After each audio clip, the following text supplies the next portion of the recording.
Hello everyone and welcome to Geotab's online training. Thanks for joining us today for Tuesday's talk. This is Carrie Carter and today's session is on the top 10 dashboards. Heather is with me today and Heather is going to walk us through some samples, some best practices, and the overall knowledge that she has acquired to make everything work so well. Thanks, Carrie. Thanks, everybody, for joining today. Really appreciate it.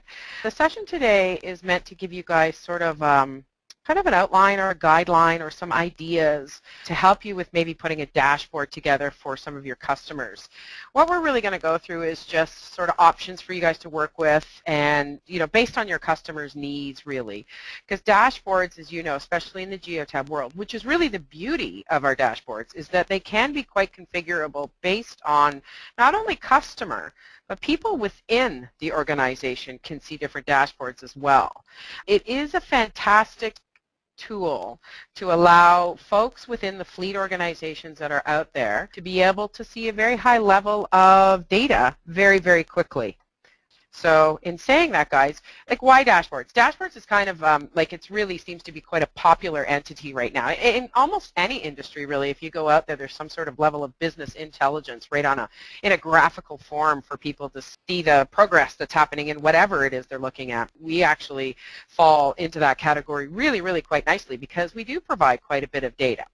So what's a better way to track your strengths and weaknesses at a high level is to be able to see a dashboard graph based on what's important to you. It's great. It allows you to have a quick glance. If everything looks to your needs, move on with the rest of your day. It's as simple as that. So we want to be able to provide a good quality dashboards that are useful, and that's one of the reasons why we don't have too many canned, standard, stiff dashboards, is because every fleet can be different and every fleet wants to see different things and possibly even in a different format. So we do have the fantastic ability of being able to create based on fleet needs that are out there. What better way to look at strengths and weaknesses that can show performance and that can help you make your future decisions? Okay, that's really, one of the main goals there for sure. Obviously a critical tool for these decision-making processes, and it's a tool that is made to be, quick. It's a quick, good, solid overview. And it should be comprised, of course, of what we're talking about, comprised of metrics that are important to you guys, so that are important to the success of where we're going with it, to whether it be reducing fuel used or reducing idling or increasing your safety, things like that. Again, speaking to it, looking at it very quickly, immediately, get a sense of how your company is performing and where it stands. If everything is within reason, move on with the rest of your day because you guys probably have a lot of jobs to do and a lot of things to do already. With dashboards, the beauty of it is, again, it's kind of a summarized version of the weeds, if you will, the detailed data. The detailed data is all there for you should you need to look at it, but why don't we first start looking at it in a nice summarized, graphical, simple to view, and then if something looks out of place, something looks a little strange, something maybe too many speeding incidences, maybe way too much idling, then you can drill down in the weeds and see the details of those particular pieces of information, and then that will allow you to manage accordingly. Okay, that can allow you to make your next well-informed decisions. So dashboards can be really important, can be a very strategic tool for your day-to-day business and your day-to-day improvement in your fleet world for sure.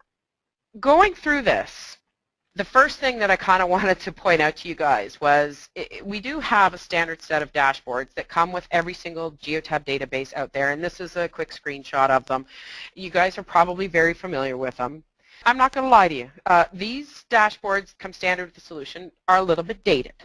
Please don't feel like you have to use them and only them. If you're not interested in some of these or one or all of them, feel free to remove them. You don't have to look at these. It's very simple to turn these off any user's dashboard, but the beauty of our solution allows you to put dashboards that are pertinent to your day-to-day activity, your manager's data activity, to the owner of the company's data activity, because you can see different things. Different things are important to different people. So it's a really fantastic, flexible tool. Now, in saying that, I've got 1, 2, 3, 4, 5, 6 dashboards up here. Okay, the one, and I'm going to segue to my very first of our 10 sort of top common suggested dashboards, and that's the watchdog report. And I don't care who you are. This should be in every single database. It should not be one that's removed. Now, you may not want everybody to see it, and that's fine. You can decide who should see this dashboard and who shouldn't. But this dashboard, it's called the watchdog report. It should really be in all databases. It is extremely useful to get a great idea of what devices are communicating and what devices are not. It's a great indicator at a quick glance to see if something is funky with some of your devices, which could mean they've been unplugged, which we want to all try to avoid, of course. Could mean that there may be something wrong with it that needs a bit of troubleshooting. So very, very good indicator. And you can see the graph, the chart here, the pie graph. It's very simple to read. The green means it's okay, rocking and rolling. So that's our goal. We want to see all our watchdog circles, pie graphs. We want to see them all green. Then what we do is we define it, and I've given you the brief definitions here for it. You guys should be pretty familiar with this because it is a standard dashboard graph, and I just want to point out the importance of it.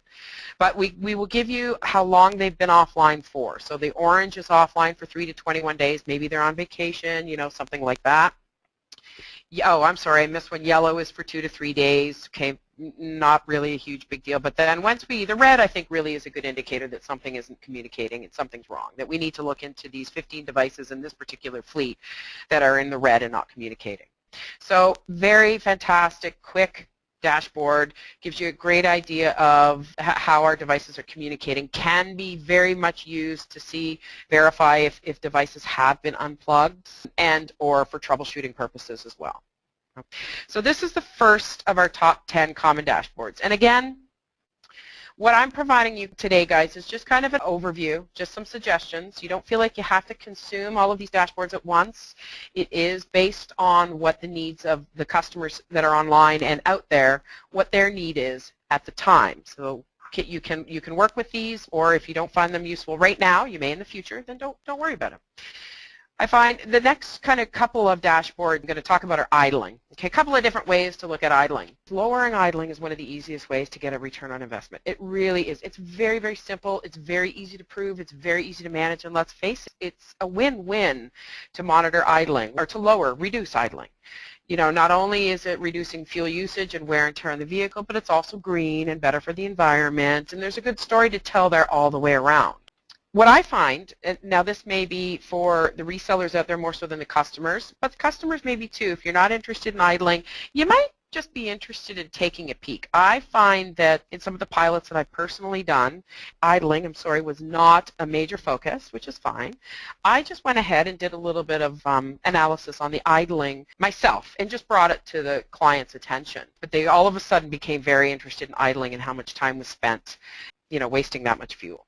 So it is a very interesting metric and a very simple metric to work with. This particular dashboard graph defines it at the dollar amount, and I think maybe Angie has shown this one to you in the past.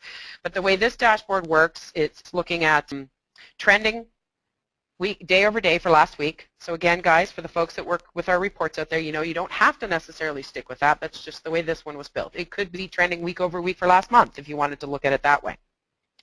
And it's taking the current value of what the cost is of a liter or what the cost is of a gallon, and which of course is editable because as we know that changes. So you of course can edit that value. And it's taking into consideration, of course, the idling count that's occurred and putting a dollar amount to it. So you can see what days of the week you're spending your money on. And if you find that one day is consistently more than others, you can do a little deep dive on that. So very handy, useful, putting a dollar amount to idling for sure brings the realness of it to fleet managers and those fleet owners that are out there. Brings it real. I'm spending that much money on idling, and idling by definition, if you are idling, you're not being productive. So that's idling is kind of lose-lose. Not only are they wasting money on fuel, but they're also not at your customers. The second dashboard here, and I think you guys may have seen this one already as well, is the last 3 months trending. Now this is a bit of a longer term look at idling.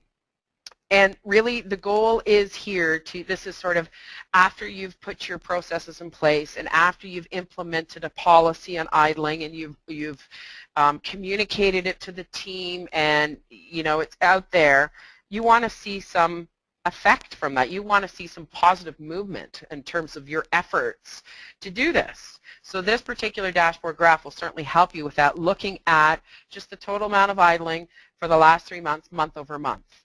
Are my rules, are my policies that I've implemented on idling, are they working? If not, why?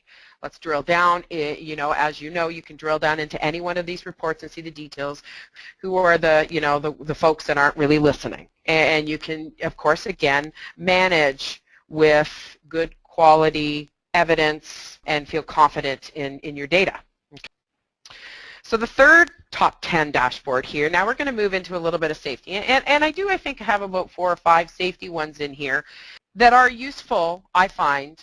3 out of the 4, I think, are useful regardless of whether there's a safety policy. And as we all know, the easiest way to really move forward with safety in an organization is to write it in a policy and use our solution to follow through on that policy. Should that take time, there are still some very simple dashboards that gives you guys an idea, whether it's policy or not, to give you guys an idea of how safe your drivers are being. And this is certainly one of them. This is in favor of the driver. This one is benefit to the driver all day long. We do not want our drivers to get hurt out there. So who is not wearing their seatbelt? It's very simple. In this case, I'm looking at it in a negative way. And who are my top 5 seatbelt violators? So who's not wearing them the most? And again, remember, you can put your definition to what a seatbelt rule is. Is it no tolerance? As soon as they start moving, you got to let me know? Or is it when they get up to 10 miles per hour or 10 kilometers per hour? Let me know. You can define your rule according to your company culture, for sure. The other thing that you can do as well is look at this in the other way. And look at it in a positive spin and say, who are my guys who are always wearing their seatbelt? And in fact, you could, if you wanted to see both the top 5 violators and the top 5 non-violators of seatbelt usage, you could have them side by side on your dashboard looking at it both ways. That's not a problem. So just a nice, very simple way to make sure that your drivers are safe. And that's an easy message to communicate. Nobody can really argue with that in that, listen, I'm looking out for you here. Should you get in an accident, which I don't want you to, you got to have your seatbelt on so you're safe, and you know you'll have less chance of getting injured. The next dashboard here in our top 10 list again does speak to safety, and again it's just a very simple count. All we did for this one was take harsh braking, harsh cornering, and harsh acceleration, put it in a stacked graph just to tell me who are breaking most of my aggressive driving rules and which ones are they breaking. Yes, they are mainly safety motivated, but they also do have a big wear and tear on the vehicle. Particularly, harsh acceleration can be harder on fuel consumption. So there are some kind of little branch offs there that you can also take into consideration when you're looking at aggressive driving.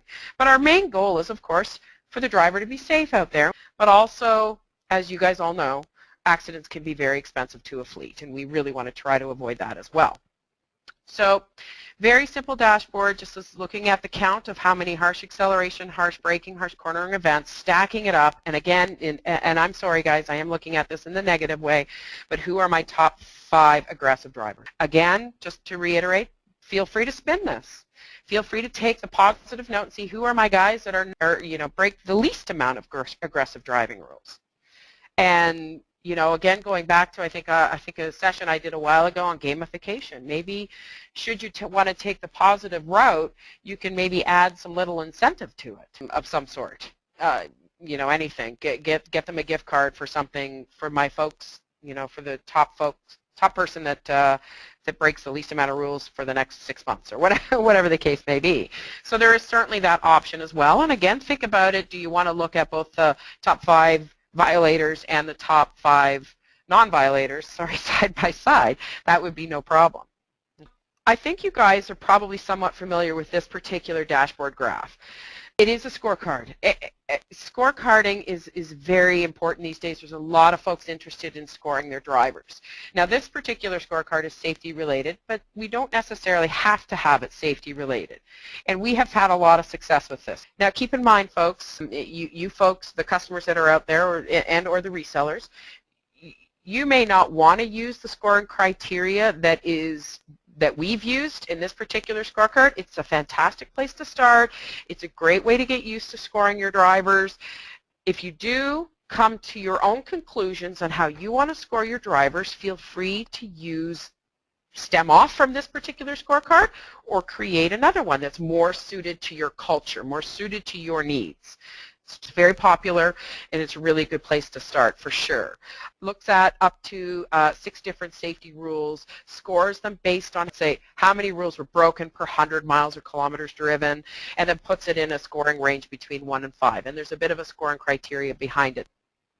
Great scorecard, great dashboard graph to get a great idea of how your drivers are driving your vehicles when they're out there on the road based on your 6 different safety rules or rules in general. Speeding is speeding. Everybody is interested in speeding for sure, and not only on the safety side of things. We want to avoid speeding out there because we obviously want to avoid accidents, and we want to keep our drivers safe. But speeding does burn more fuel. Speeding does create wear and tear on the vehicles. There's so many benefits to monitoring our speeding that this is just a general dashboard. I do have it under the safety pillar, but it doesn't necessarily have to be under the safety pillar at all. And this is a very simple way to look at who are my top 5 speeding violators. Of course, you guys would choose your rule, set up your rule accordingly. What is your speeding rule within your organization? What's your threshold, I suppose? And set that rule up and just simply look at how many times it's being broken in the last day, week, month, however, whatever time frame works for you folks. Again, please feel free to flip it and look at the positive. Who are the folks that are not speeding? This particular one is very useful, and I think it's pretty popular in that utilization. Now it looks at it in terms of an overall fleet, and it looks at basically how many miles have been driven over the last 3 months. Okay. It gives you an idea. It'll be able to tell you if you can drill down on it and see who's driving the vehicles the most, who's driving it the least. Is there any consistent vehicles that are not being driven? If so, why do I have them in my fleet? It gives you the ability to do that kind of utilization check. The common example is if you have spares and you see those spares are not being consistently used month over month for the last 3 months, do I need all of those spares in my fleet? Can I get rid of a couple of them, and therefore there's less expense for me right there. The other thing that we're maybe trying to do with this particular report is lowering miles driven helps us to lower our fuel used. So lowering miles driven, again, with implementing maybe policies on maybe no after-hours driving to help lower miles driven, maybe looking at how your folks out there are being dispatched. Are they being dispatched efficiently? Are they driving efficiently to and from their calls or their customers or their stops, their deliveries, whatever the case may be? After looking at all of those things and implementing processes in terms of trying to make sure that your drivers are driving efficiently out there, again, this is a good report to be a barometer to see if those implementations that are going out there to reduce miles driven are working. So it's a nice, simple dashboard report, a little bit of a longer term, getting a kind of a bigger picture on how the things that you are implementing out there in your fleet, how they are working. Are they working? Are they not? If not, why? And the why is in the details, is in the weeds, if you will. But remember, we're talking about dashboards, so we're not here to get into the weeds right now anyway. The next particular dashboard speaks to the fuel. Fuel is so important out there, folks. I know you guys all really are interested in how much fuel you're using and burning, and it's probably one of the biggest expenditures you got going on in your fleet. This is last 3 months fuel trending. Again, it's meant to look at it in kind of give you an idea of how you're scoping. Are you guys racking up the fuel bills month over month? Well, why are we going up when we should be going down? How do we get our fuel usage down? Well, then you go back to looking at some of your policies, some of the things that you're going to put in place. I am going to start monitoring, trying to lower idling. I am going to start looking at sort of efficiencies out there to try to reduce miles driven. I do want to monitor my speeding out there that could help with my mileage, could help with my fuel usage. Lots of these different little pieces of information that you're going to implement out there. Again, are they working? One big goal, one big popular goal is to reduce fuel spend. And this dashboard would certainly give you a good picture of that if you're going, if you're going in the right direction or not in terms of your output and your policy. Another way to take to look at the fuel is look at our MPG. I'm sure you guys are familiar with our MPG report. It's a fantastic report, or for the Canadian folks that are out there, liters per 100K, you can look at it in whichever way you'd like. And this speaks to the efficiencies. How are my vehicles being driven? Again, it kind of looks at idling and speeding and you know, are they highway drivers or city drivers or things like that? And those things will all come into play with an MPG or liters per 100K report. In this case, we're looking at the in this case, lowest MPG, right? Liters per 100K would be the other way around, probably. But we want to see the weakest MPG in this particular report. To look at it the other way, now this is a report that might have a few more factors to consider, such as vehicle type and things like that, and you could certainly do it by vehicle group. So, you know, rather than everybody grouped together, let's look at it by, you know, all the Ford F-150s together, all the 18-wheelers together, because they're all going to have, of course, different efficiencies. But regardless, it is a good indicator of how efficient your vehicles are being driven. And again, allowing you, should you see some really wonky numbers, allowing you to drill down into the weeds to be able to see who specifically are my inefficient folks and why. The other thing that MPG, or liters per 100K, can help you guys with is, and some of you folks may know this better than me, but I do believe that there is sort of a guarantee, or I don't know if I want to use the word guaranteed, but you guys can be promised when you purchase or lease your vehicles a certain level of fuel efficiency. And of course, that's a selling feature. Oh, buy our car, it gets this fantastic fuel efficiencies. So you can use our data certainly to marry up to see if you are on track with what you were told you were to get out of that vehicle type. And bring it back to whomever you deal with and where you get your trucks or vehicles. And you could certainly use that data to your favor, saying, listen, I was promised this and I am getting this. What can you do for me?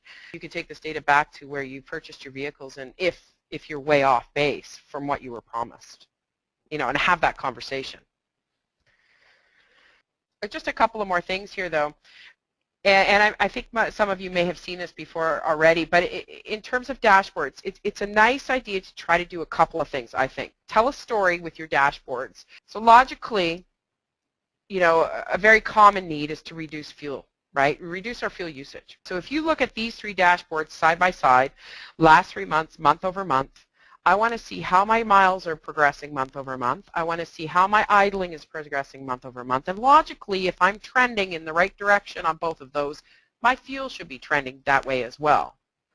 So it's a very good, you know, story to tell side by side on the dashboard, very quick indicator. Just a couple of points. If the 3-month time frame is too long and not to your liking, you can change these particular reports so you're looking at maybe last month, week over week. Okay? But I do kind of like the idea of getting a bigger picture, a higher level view of how your rules and how your policies and processes are taking shape within your organization. The other thing, but being able to put a dollar amount within the dashboards is a nice, and because this is all based on Excel, that analysis, that analytical capability is absolutely available, like the very first dashboard that I showed you where we put the dollar amount to the idling. You can really see when you put a dollar amount to it, it makes it real, it makes it tangible for the fleet manager, fleet owner. And I mean, some of the things that are out there, and we're doing our darndest internally here to be able to put a dollar amount, some of it, and yes, there are some rule of thumbs that we have to work with, for sure. There's some standardizing of the dollar amount, like, you know, how much would a harsh brake cost? Well, what type of vehicle is it? You know, there's a lot to think about. We do have to use some standard rule of thumbs, for sure, to be able to put a dollar amount to some of this. But it certainly is helpful, and as long as we all know that it's kind of a generalized term, it is a great starting point and guideline for sure. So a couple of things, and I did separate this out for the customers that are on here and the resellers too. The benefits of the dashboard. You guys have access to work with the dashboard yourself, absolutely, should you want to. The Excel capability is there. Should you have time and should you want to, you can create anything you'd like and put it on your dashboards. You have it at your fingertips. So it is accessible to you guys. It does take a little bit of Excel knowledge. Some things are very simple. You can get as analytical as you like with Excel. Really, the sky's the limit on the analysis that can happen. Or customers that are out there, you can engage your reseller. You can engage assistance from your reseller from this. And to the resellers on the phone here, resellers, absolutely, our recommendation is that you really take advantage of the dashboard capability, dashboard / reporting capability as a way of showing your services to your customer. You can use it to consult to your fleets out there. That's really the goal. Yes, your customers will come to you with specific needs for sure, and I know you guys are great at, solving their needs. And please feel free to also take some of that data and take it into an Excel graphical format and consult to your customers. Say, hey, did you know this was happening? Were you looking at this? How about we look at this next? You guys have got a great safety policy in place. It's awesome. We're looking at seatbelt and aggressive driving. Did you know that you guys are idling this much? Did you know that you spent approximately this much on idling last month? Things like that. I know most of you guys do out there, and it's greatly appreciated, but, if not, maybe it's something to think about. So do take advantage of the tool, consult to your fleet, help them make good educated decisions within their environment as well. Finally, the dashboards we have covered off today, most of them, I think all but 2, are on our website, on our reports repository.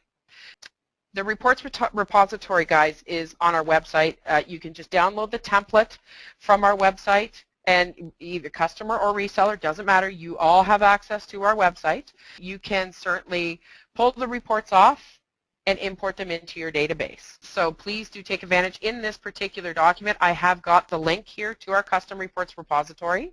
You will notice that there are some other custom reports on there, such as Mobileye, Dickie John, Valor, temperature sensor. If you don't have those integrated in, don't even worry about them. Don't even give them a second look. It's very, very clear as to what the report is named. In fact, the names are exactly the same that I have up here on this particular document. So it's very clear as to what you need and what you can pull off. And guys, that is it for my session today. Please let me know if there's any questions. Thank you, Heather. That was great. I think probably the biggest question that we've come up with is where can we get a hold of these? So as Heather just mentioned, they are on the report repository. I just want to mention to everybody here, we're kind of undergoing a bit of a change with our website. So the report repository may change, and I will let you know if it does. I'll send that out in an email so that you're updated with it. But currently, we have this. Heather's got it up on the screen right now so that you can see that there's a number of dashboards that she's already talked about that are up here. If they're not here, we will get them up. We're going to review what she's just gone through. We'll make sure that they're up there so that you can see them. And as I said, if we do move stuff around, we will let you know. So with that, if you have any other questions, please let me know. And we will see you all next week. Thank you.